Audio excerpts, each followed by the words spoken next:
We've all been living through this pandemic, and as I see it, like a civil liberties movement and a civil rights movement, and then our internal sadness.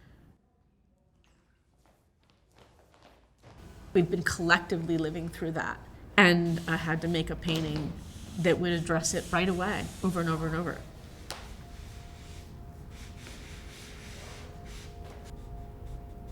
I couldn't just ignore that. That's the material that gutsy paintings are made out of.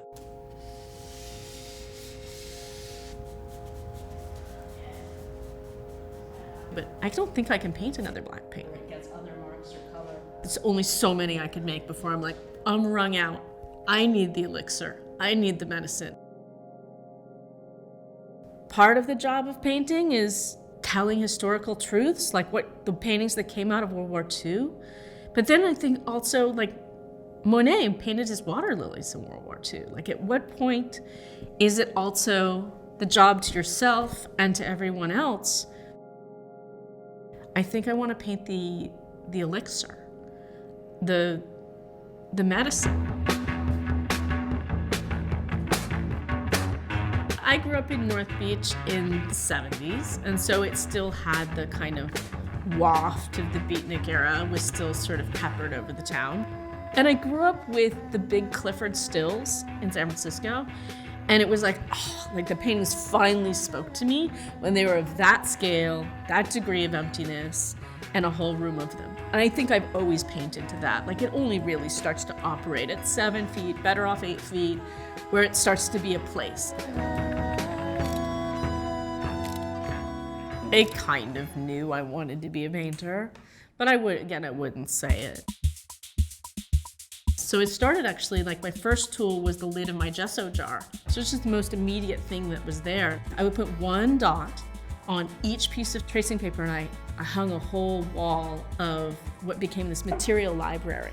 And that's when I had this, like, early graduate school aha moment.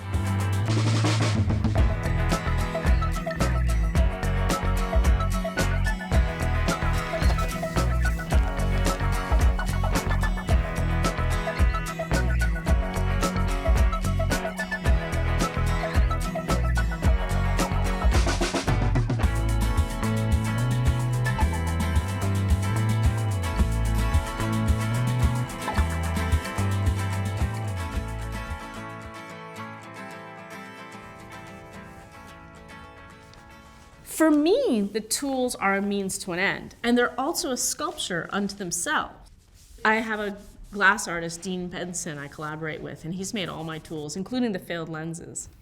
I've always wanted the paintings to be more energy than they are mass, and I like that Mylar and glass are kind of try not to even be there.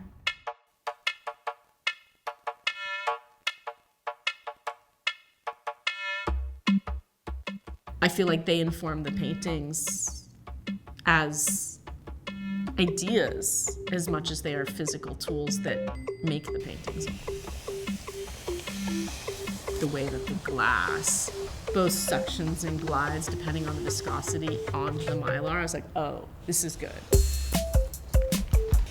I make canvas works also, but there's something about the Mylar that allows for real immediacy, clarity, and magic without me fighting with the material.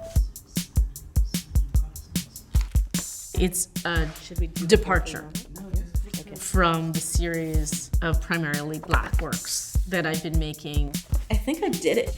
I think I said what I had to say in that series. So, right in the middle of doing this film, I think I've transitioned from one series to another. Where the thing hits you all at once, like when you step into the sunshine, and it actually gives you like a physical dose of levity.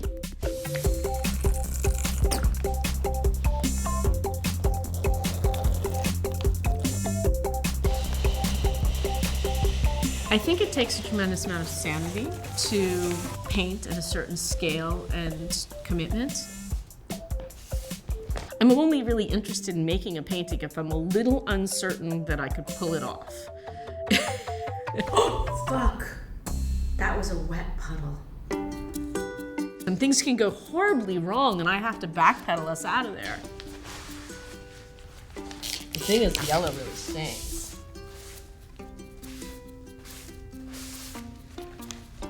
Once I've made that first move, I run back up the ladder and I look at what I've got. I have to abandon everything I had previously intended about the work.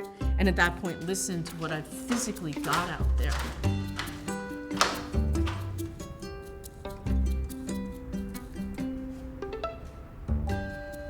I have always really revered painting. Like there's a sort of a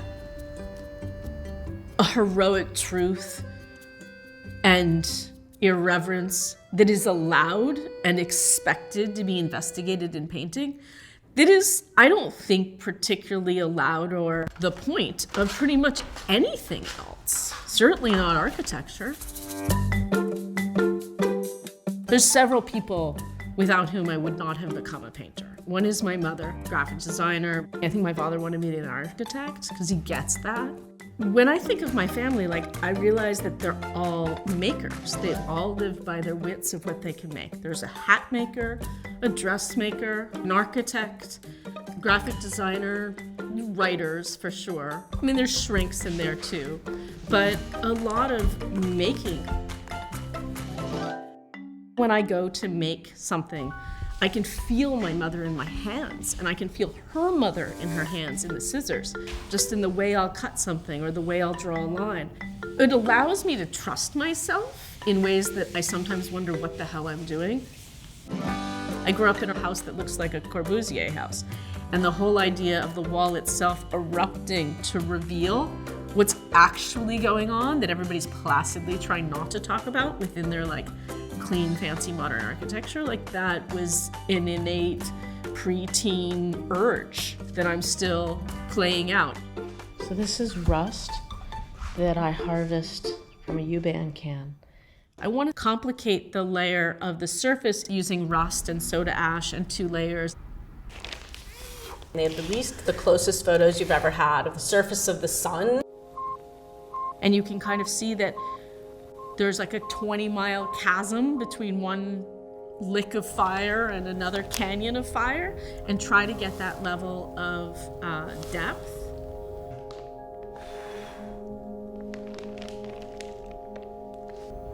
Where I can reward close inspection, like the ocular details, and get into it, and then it can also just all operate on me at once.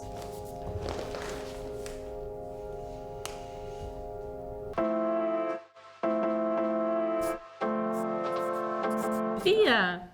Somebody says light in my face changes as soon as I say Fia or think of Fia. I love that she has gifts that I don't have at all. I think she just is. She's happier than anybody in the previous generations of my family. She has all this lightness in her that is just her. She's sort of like this sunshine creature. I'm grateful to have moved to Los Angeles. It could not be at a weirder time.